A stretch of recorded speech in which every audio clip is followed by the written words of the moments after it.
Greenbaum. Go ahead. Hi there, can you hear me? Yes.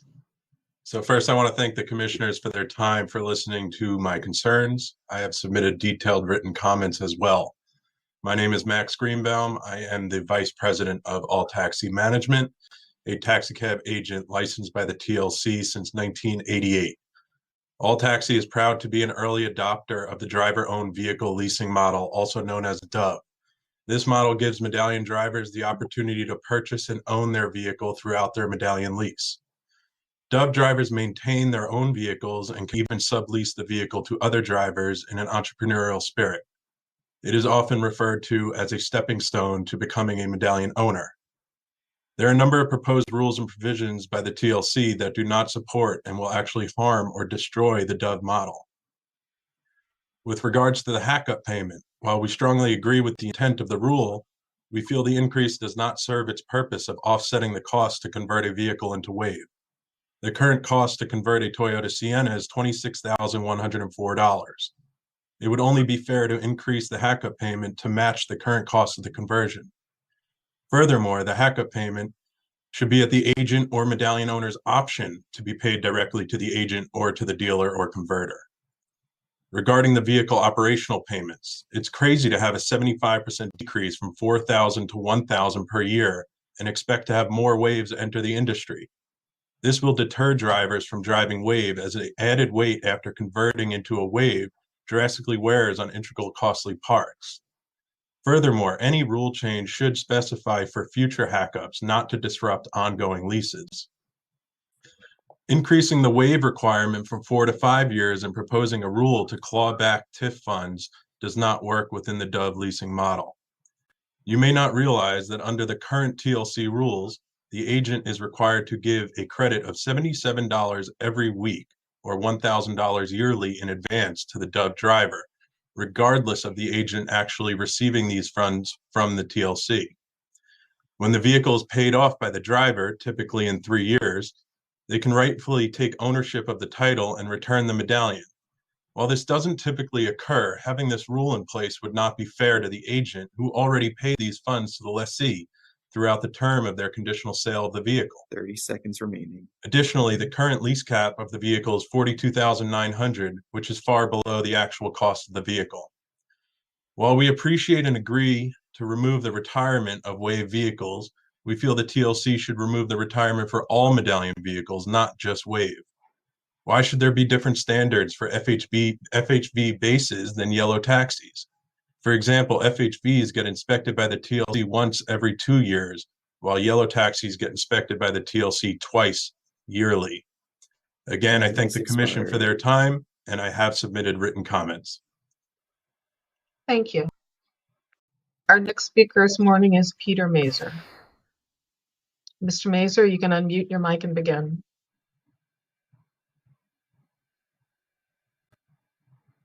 Good morning, Chairperson Doe and members of the Commission. My name is Peter Mazer, and I am General Counsel to the Metropolitan Taxicab Board of Trade, a 70-year-old association representing owners and operators of licensed New York City medallion taxicabs. In addition to my comments this morning, I have submitted written comments, which I ask be made part of the record. As we are all aware, TLC is under a federal mandate to have at least 50% of all taxicabs accessible to persons with disabilities.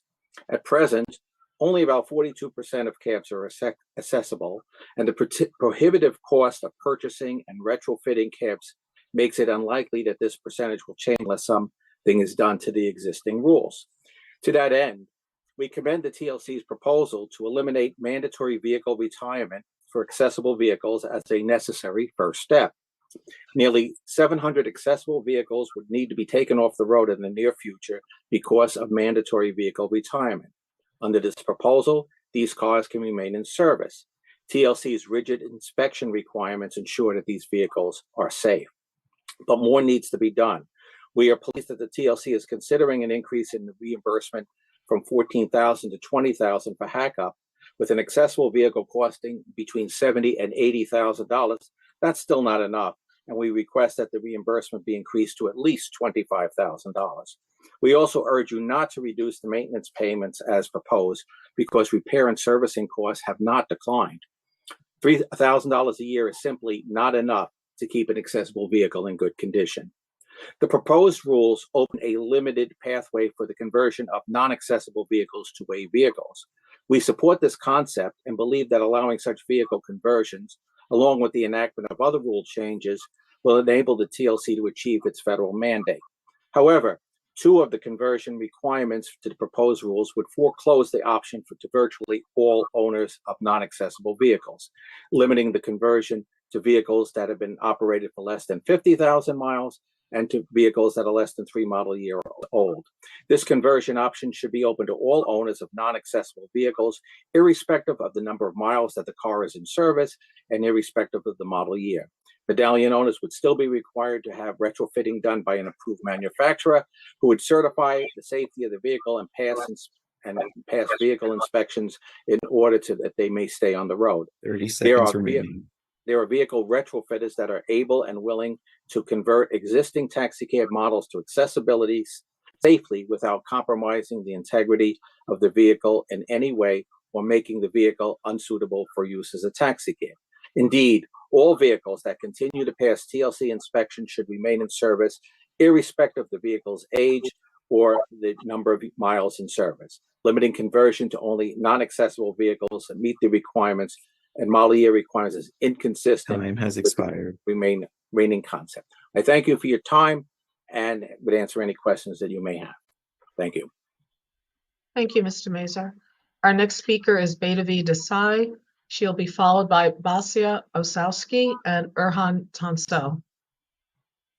Great, thank you. Good morning, Mr. Chairman and members of the Commission and TLC staff. I am Bhairavi Desai. I'm the Executive Director of the New York Taxi Workers Alliance.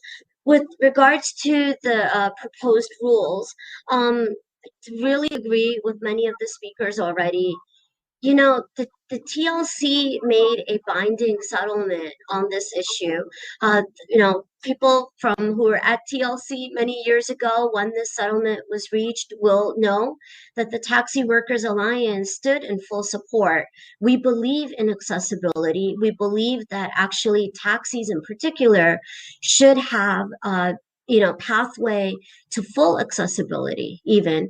I mean, you see in London, and in order for New York to be a global 24/7 city that is just and fair in its service, we need full accessibility for our neighbors and for our visitors.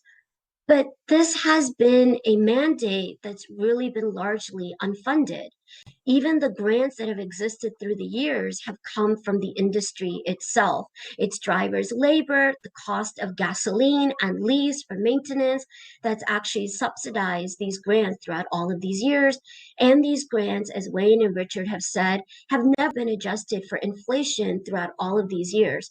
So we cannot contemplate reducing these maintenance grants. These grants are critical.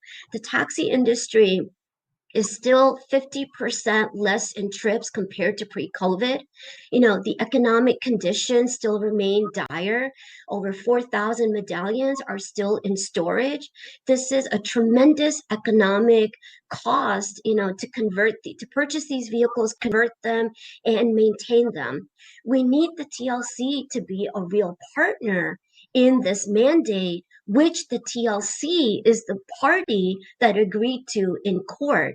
We need to work with you to go to the state to increase these grants and to actually, no longer be dependent on just the industry, the driver labor itself, even producing this revenue. We're glad to see that the hack-up grant has gone up.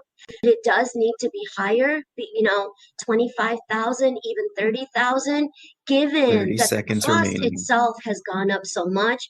The maintenance grants absolutely should not be cut.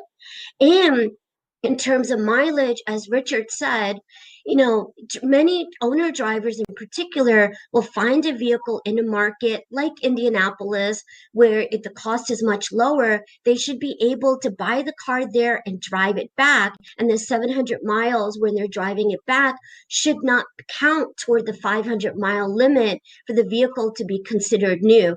This would allow that vehicle to not have to go through a more burdensome used vehicle inspection. And, that itself would be a great economic boost to owner drivers. We will follow up with more written comments. Thank you for your time. Thank you.